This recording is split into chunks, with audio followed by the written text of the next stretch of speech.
আজকে আমরা এসেছি চাঁপাইনবাবগঞ্জে। আমরা এসেছি জুলাই গণ অভ্যুত্থানের বার্তা নিয়ে। আমরা এসেছি আপনাদের এলাকার সমস্যার কথা শুনতে। প্রিয় চাঁপাইবাসী, আমরা জানি চাঁপাইনবাবগঞ্জ আমের রাজধানী, কিন্তু দুঃখের বিষয় এত ঐতিহ্যবাহী জেলা হওয়া সত্ত্বেও এই আমকে এটাকে শিল্পের পর্যায়ে নিয়ে যেতে, এটাকে বিশ্বের বুকে তুলে ধরতে, এটাকে রপ্তানি করতে কোনো ধরনের উদ্যোগ আমাদের কোনো সরকারি ন্যায় নেই এখন পর্যন্ত। প্রিয় চাঁপাইনবাবগঞ্জবাসী, আমরা জানি চাঁপাইনবাবগঞ্জ রেশম শিল্পের জন্য বিখ্যাত, কিন্তু এই রেশম শিল্প দিনে দিনে হারিয়ে যাচ্ছে। কোনো ধরনের উদ্যোগই নেওয়া হয়নি আমাদের এই জাতীয় শিল্পকে বাঁচিয়ে রাখার জন্য। আমরা চাই বাংলাদেশের যে জাতীয় শিল্প রয়েছে, কুটির শিল্প রয়েছে, সেগুলোকে যথাযথভাবে সংরক্ষণ করতে হবে। প্রিয় চাঁপাইনবাবগঞ্জবাসী, আমরা জানি আপনারা দীর্ঘদিন ধরে ট্রেনের জন্য আন্দোলন করছেন। আপনারা একটা আন্তনগর ট্রেন চান, সরাসরি ট্রেন চান চাঁপাইনবাবগঞ্জ থেকে। আমরা আজকের এই সমাবেশ থেকে আপনাদের এই দাবির প্রতি পূর্ণ সমর্থন জানাচ্ছি। আমরা আহ্বান করি সরকার যাতে দ্রুত সময়ের মধ্যেই চাঁপাইনবাবগঞ্জবাসীর এই দাবি পূরণ করে নেয়। প্রিয় চাঁপাইনবাবগঞ্জবাসী, চাঁপাইনবাবগঞ্জ আমাদের সীমান্তে প্রতিরোধের প্রতীক। চাঁপাইনবাবগঞ্জ মানে সীমান্তে কাস্তে হাতে বসে থাকা সেই কৃষক।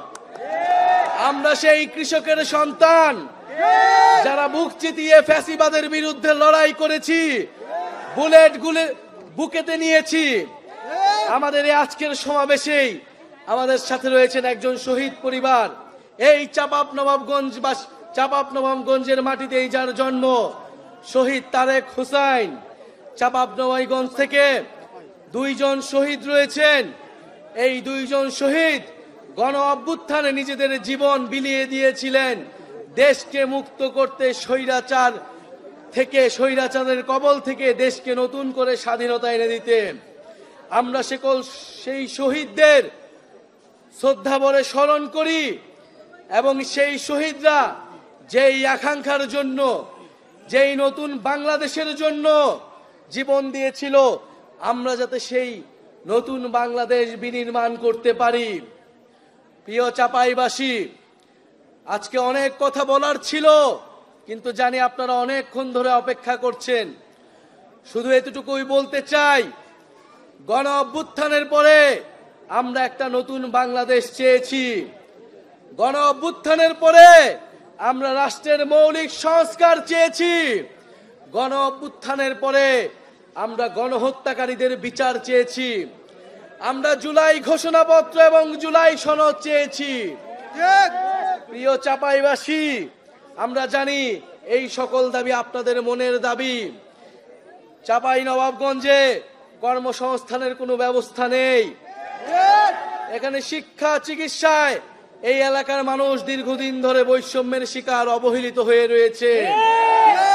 আমরা এই সকল বৈষম্য থেকে দূর হবে বাংলাদেশের সকল জেলা, সেই স্বপ্ন দেখি ইনশাআল্লাহ। প্রিয় এলাকাবাসী, আমরা আজকে এসেছি আপনাদের কাছে জুলাই গণ অভ্যুত্থানের বার্তা নিয়ে। যেই বার্তা একটা ইনসাফ ভিত্তিক রাষ্ট্র কায়েমের জন্য আমাদেরকে স্বপ্ন দেখায়, যেই বার্তা একটা বৈষম্যহীন বাংলাদেশের স্বপ্ন দেখায়। আমরা সেই বাংলাদেশের স্বপ্ন দেখি।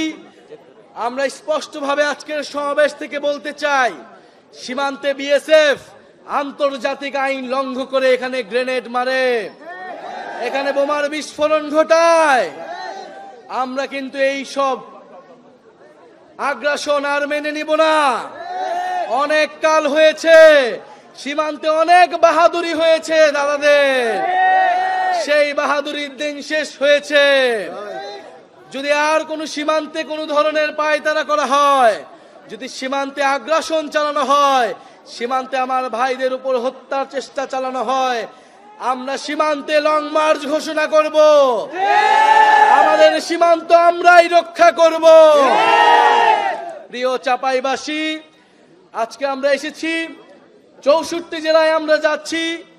দেশ গড়ার আহ্বান জানিয়ে, দেশ পুনর্গঠনের অনুরোধ জানিয়ে, এই দেশ আপনার দেশ, আমার দেশ, শহীদের রক্তে রঞ্জিত দেশ।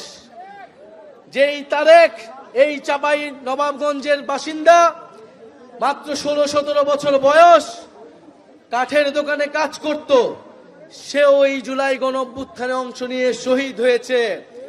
আপনার সন্তানেরা শহীদ হয়েছে, আহত হয়েছে দেশ সংস্কারের জন্য, নতুন বাংলাদেশের জন্য, সমৃদ্ধ বাংলাদেশের জন্য।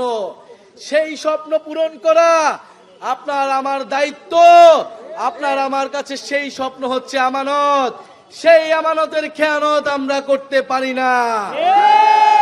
ইনশাআল্লাহ আমাদের সেই স্বপ্ন পূরণ হবে। আমরা আজকে বিদায় নিচ্ছি।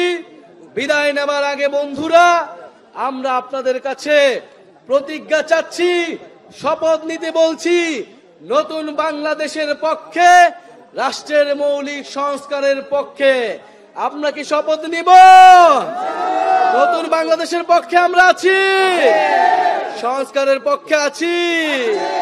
এই মুহূর্তে কি দরকার? এই মুহূর্তে দরকার